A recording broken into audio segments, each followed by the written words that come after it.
It's just one game for the Jets. Who knows what's going to happen the next 16, especially if they don't have Aaron Rodgers. But fourth play from scrimmage, simple-looking play, but it goes back to, remember when he strained his calf, and we had the conversation, and I'm always reluctant to potentially jinx someone. But this idea, and we have the tapes, we have the proof of it. He strained his calf with some pre-practice warm-up they were doing, some funky medicine ball dragging He's had calf problems for the last 10 years. So but what we said is, clear there. But what we said is, this guy's pushing 40. Right. He still has the burst. He has the acceleration.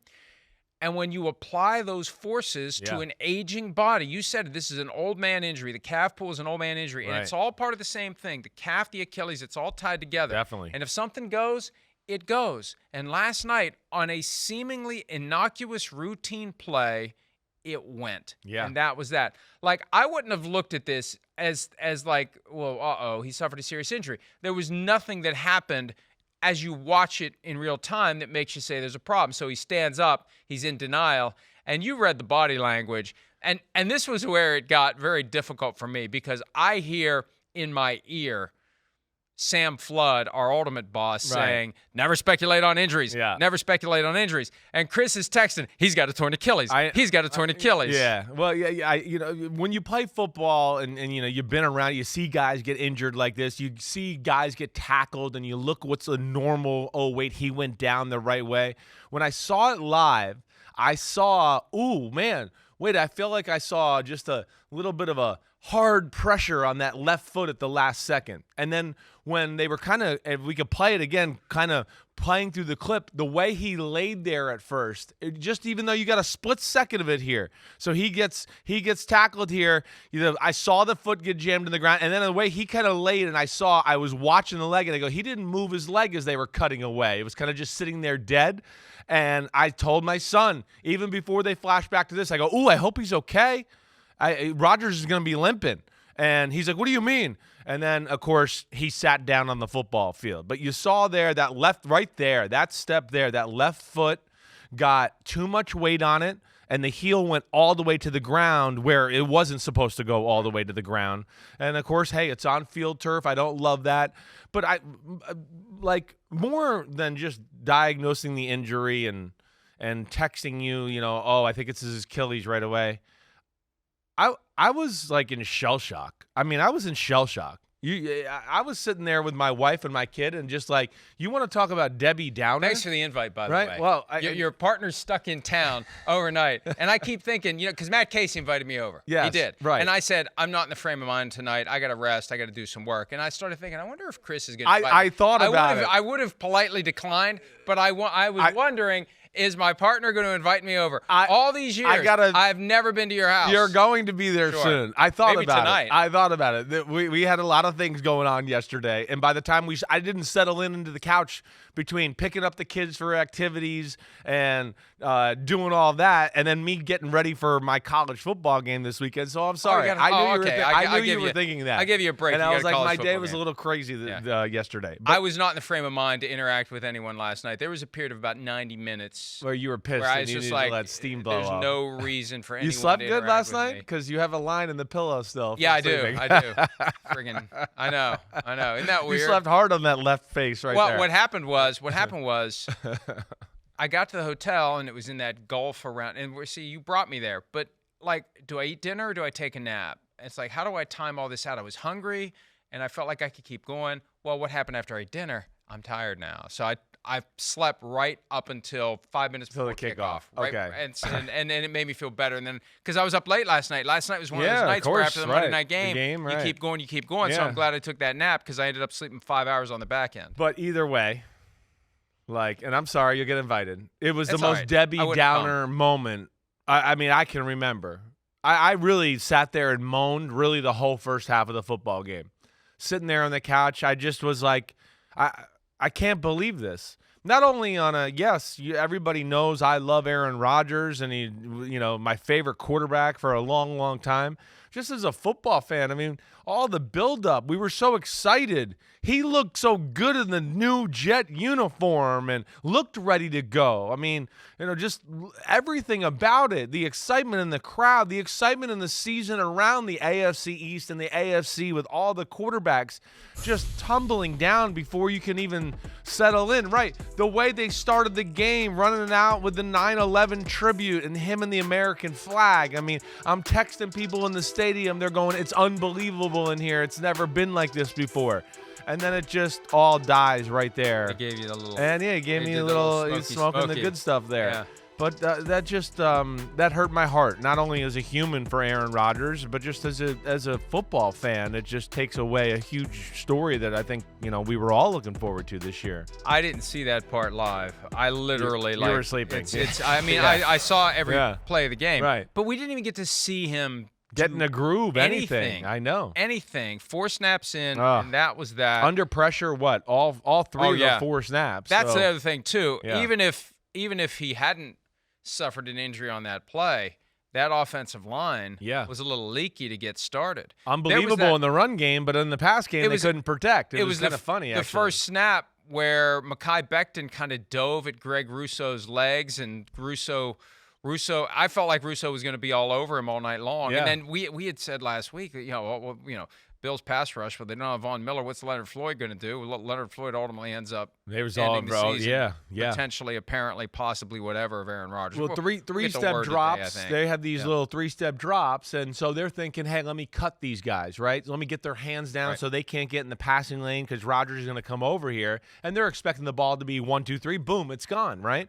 And then Buffalo obviously did some things where they dropped out or moved into the zones of which he was trying to throw, and now it's, oh, no, wait, he cut block. I was supposed to have the ball out of my hand, and now I'm stuck in a tough spot, and it made him hold the ball. And, he avoided danger once miraculously and threw the ball out of bounds. But there you go. Yeah, just stuck in a tough spot at that age, 40 years old, Achilles injury.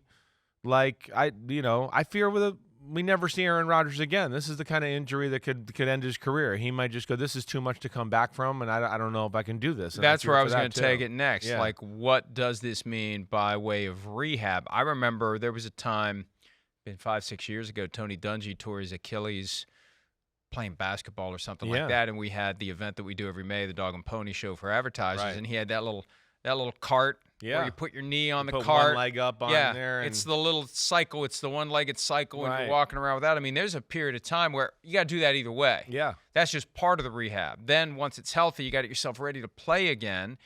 And was he going to play next year anyway? He, based upon his contract structure, and I don't think he cares about the money. He clearly doesn't need it. But the way they split that money up, because he was doing them a favor, a lot of that money got pushed to next year, so kind of. I know. You got to think he's going to try to hang around to get the money, right? And they were counting on him for another year. Yeah.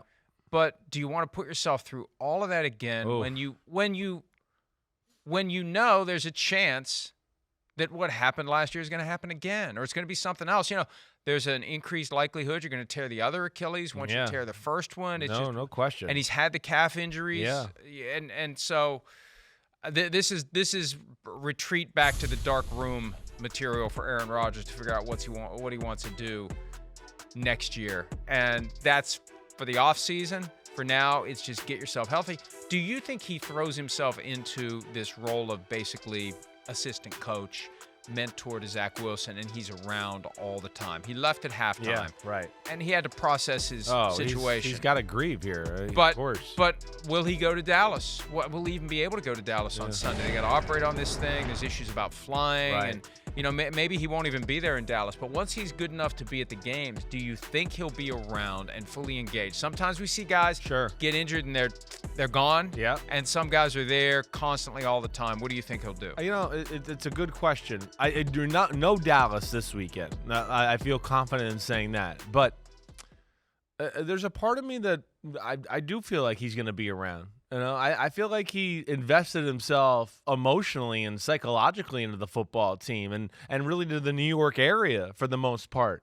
He's been great. Everybody's been loving watching Aaron Rodgers around town and doing all that. And you saw Zach Wilson had a pretty good preseason. That, the Aaron Rodgers effect, if you talk to anybody connected with the Jets, they tell you that was real on Zach Wilson, and we saw a little of that last night. I know he threw an interception, but, man, that wasn't an easy situation for him to come in there, and he did okay to get it done.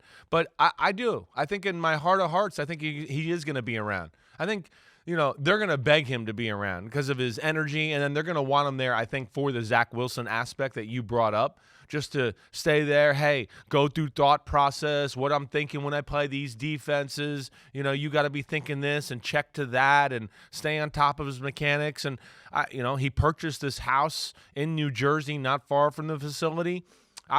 New York's got some great doctors. I would think that he does stay around and is helping out a little bit.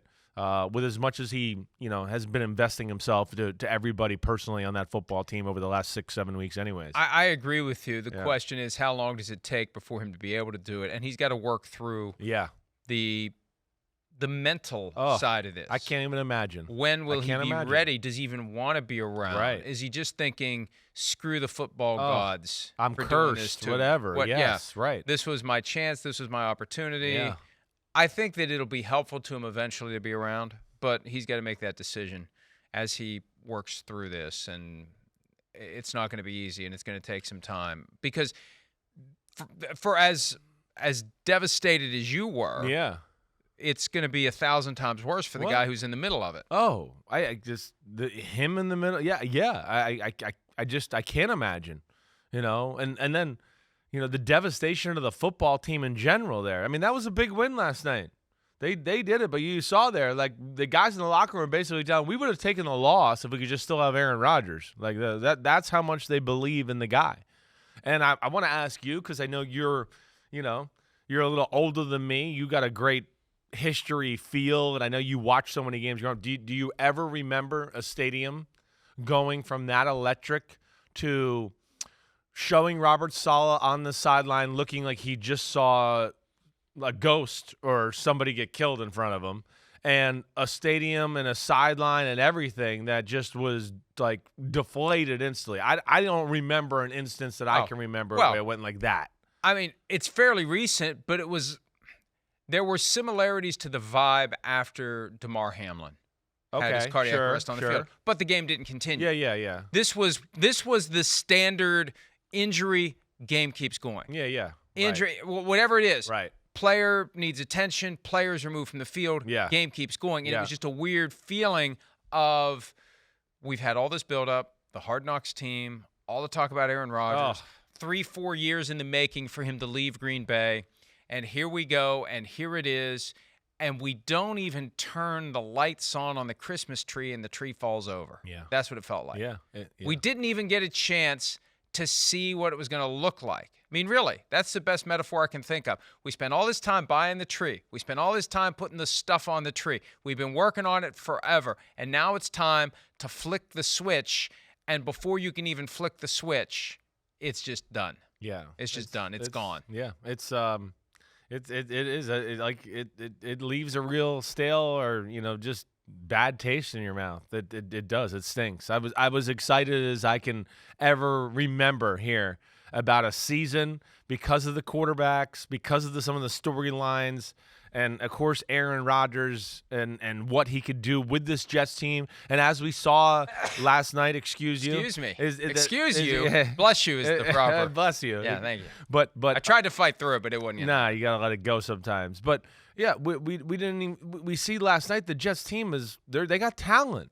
They got some things there that even last night they make you believe that, ooh, what could they have been? What could they have done with Aaron Rodgers? You see the running back special. They would have won by 30 Garrett Wilson's last night, special. I think. The defense is special. Right. I didn't want to tweet this, and I didn't want to articulate it last night, but they would have won that game by 3 scores at least if they'd had Aaron Rodgers last night, because the defense throttled the Bills' offense all game long. We'll talk about that part of it later coming up, but I feel like they would have blown out and set the tone and put everyone on notice that the Jets are a force to be reckoned with. Well, I would have thought their offense certainly would have been better than what it was. We know that. I mean, yeah, everything was formulated. Everything they did through training camp was through Aaron Rodgers, knowing Nathaniel Hackett. Aaron Rodgers and Nathaniel Hackett. This is a team game plan. It's them two coming up with, hey, I like this. Let's do that. Ooh, this is a good idea. So they did that together. And then it's just like, wait, whoa, everything we talked about for the last 2 weeks, getting this game plan together. Oh, wait, hold on. I got to redirect now with Zach Wilson. I got to protect him a little bit. This is a tough situation. What are the plays that he's real comfortable with? I know he can't quite check to all the things Rodgers is going to check to. So it's a major curveball there for everybody. And, yes, I would have think they would have controlled the game more. The one thing I want to throw out there just because of that statement is well, I don't know. Would Josh Allen played any differently? That's what was crazy about last night. And I know we'll break down the game. But Josh Allen, you got Zach Wilson in the game. And why are you taking so many chances? What are you doing? It's play the game and know their defense is good. Just, slowly bleed them out. Don't give them life by keep giving them the ball and giving turnovers. That, to me, was the shock of the night, too. Not only Aaron Rodgers getting hurt, but that Josh Allen didn't see the big scope of the game and just kept firing away like it was a 45-42 football game. And that's disappointing that he kind of got that reckless. It really was. I don't want to get ahead of ourselves, but my thought was he thought they would make quick work of the Jets post Aaron Rodgers, and he was forcing. And he got frustrated, and he said, "Let me see if I can start making some plays." We should be winning by 21. Right. This shouldn't be a close game. Yeah. And it felt at one point like it was going to break. It got close, right? But that's what happens. If you don't take advantage of your opportunity to deliver the knockout blow, you let the team hang around, and the team will take it from you. Hi, it's Mike Florio. Thanks for watching PFT on YouTube. Hit subscribe for the latest news and analysis from Pro Football Talk.